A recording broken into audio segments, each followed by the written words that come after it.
At 6, the UK records more than 100,000 COVID cases in one day. It's the highest figure since the start of the pandemic as the Omicron surge continues.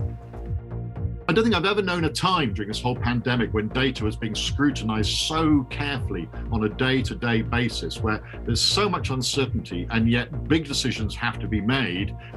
As more and more people become infected, England cuts the quarantine period from 10 days to 7 to help get people back to work.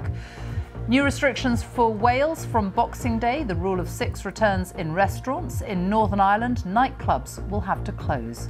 We'll have all the details on what has been announced. Also tonight, the strongest typhoon to hit the Philippines this year. We report from one of the worst hit areas a week after hundreds of people were killed.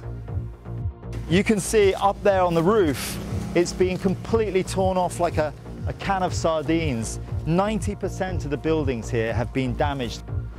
And when video games become more than just a bit of fun, we go inside the UK's only treatment centre for people who have become addicted. And coming up on the BBC News Channel, Liverpool captain Jordan Henderson adds his voice to the concerns over player welfare as COVID numbers rise, along with Christmas fixtures.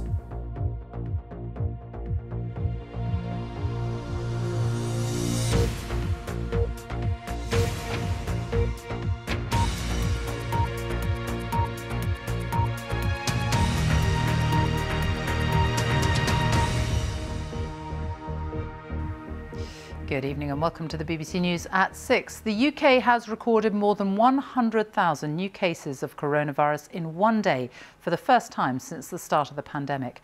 With so many people being forced to self-isolate, the Health Secretary, Sajid Javid, has announced that the quarantine period for people who are infected in England is being cut from 10 days to 7 days from today. You don't have to quarantine after a week as long as you have 2 negative lateral flow tests on day 6 and day 7, and those tests must be taken a minimum of 24 hours apart. It's hoped the move will give more people the chance to spend time with their families over Christmas, and it will also help to ease the pressure on the economy with staffing levels being hit hard in many sectors. Here's our medical editor, Fergus Walsh.